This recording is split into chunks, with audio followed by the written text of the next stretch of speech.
सिंहदेव जी ने पंचायत मंत्री पद से इस्तीफा दे दिया, सर किस वजह से? टी.एस. सिंहदेव जी इस सरकार के दूसरे नंबर के मंत्री हैं और वो ऐसे मंत्री हैं जिन्होंने सरकार को यहाँ तक लाने में यानी जो सफलता मिली है उस पर एक महत्वपूर्ण भूमिका निभाई थी। वो भूमिका थी जन घोषणा पत्र के क्रियान्वयन के अध्यक्ष के रूप में। आज वो निराश हैं, हताश हैं, धैर्य की सीमा मेरी टूट गई।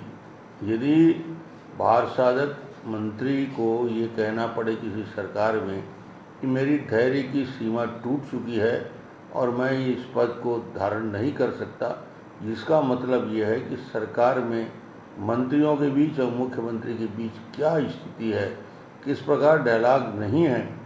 सबसे बड़ा कारण उन्होंने जो पहले इंगित करते हुए अपने पत्र में बताया है, पहला कारण उन्होंने कहा है कि प्रधानमंत्री आवास योजना के जिसमें हमने वादा किया था गरीबों को आवास देंगे, 8 लाख आवास भूपेश बघेल ने उसकी मंजूरी नहीं दी। भूपेश बघेल ने गरीबों के आवास बनने नहीं दिया। उसका 2 फायदा होता है। यदि 8 लाख मकान, मैं तो 8 लाख नहीं मानता इसको, मैं मानता हूँ कि 16 लाख आवास है, क्योंकि 3 फेज़ 1, फेज़ 2, फेज़ 3 के पूरे किए जाए। पर मान लिया जाए 8 लाख में उन्होंने कहा है 10,000 करोड़ का इन्वेस्टमेंट छत्तीसगढ़ में आता, वो 10,000 करोड़ का नुकसान छत्तीसगढ़ को हुआ। 8 लाख से लेकर बेघरवार गरीबों के लिए आवास बनती तो गरीबों के जीवन में खुशहाली आती। वो टी.एस. सिंहदेव निराश हैं कि गरीबों को आवास नहीं दे पाए।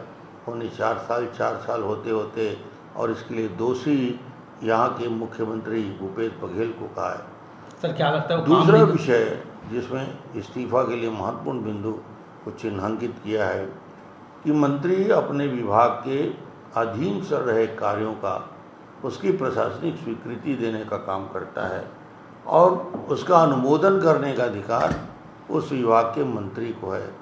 हमारा आश्चर्य होता है, पंचायत और ग्रामीण विभाग में अनुमोदन के लिए चीफ सेक्रेटरी की अध्यक्षता में सचिवों की कमेटी बना दी है।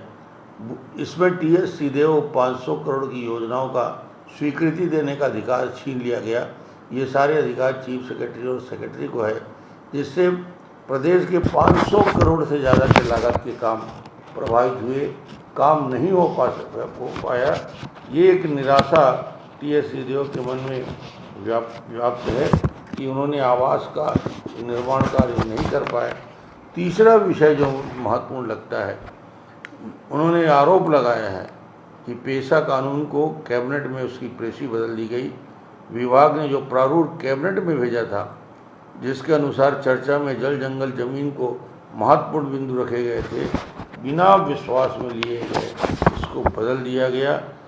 जन घोषणा पत्र में जो महत्वपूर्ण वादा किया था, उस महत्वपूर्ण वादे में जो उन्होंने एक जनता के साथ, छत्तीसगढ़ की जनता के साथ जो धोखा किया है, एक साजिश के तहत, ये उनके शब्द हैं, एक साजिश के तहत रोजगार सहायकों से अधिकार हड़ताल करवाकर मनरेगा के कार्य को प्रभावित किया गया, जिससे सहायक परियोजना अधिकारी की भूमिका स्पष्ट रूप से निकल आई। स्वयं उन्होंने मुख्यमंत्री को पत्र लिख कर कहा है, स्वयं आपके द्वारा हड़ताली कर्मचारियों को मांग पूरा करने के लिए कमेटी बनाएगी। इसके बाद भी हड़ताल वापस नहीं लिया गया। जिस प्रकार मंत्री को और उस विभाग के भार साधक मंत्री को उन योजनाओं को क्रियान्वयन की जवाबदारी थी और उस विभाग में बड़े से बड़े निर्णय हो रहे थे, जिसमें मंत्री जी को नहीं पूछा गया और सहायक परियोजना अधिकारी को पुनर्नियुक्ति का विरोध उन्होंने किया था कि इन्हें अभी नहीं किया जाए।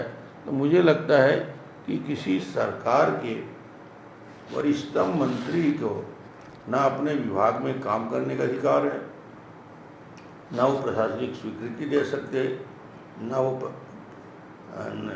आवास योजना में उनको पैसा दे सकते, ना सहायक जो हमारे कर्मचारी हैं परियोजना अधिकारी, उनको हटाने का काम, फिर उनको वापस लेने का काम, पुनर्नियुक्ति का काम लिया गया है। तो ये स्थिति छत्तीसगढ़ में पूरा सभी मंत्रियों की है।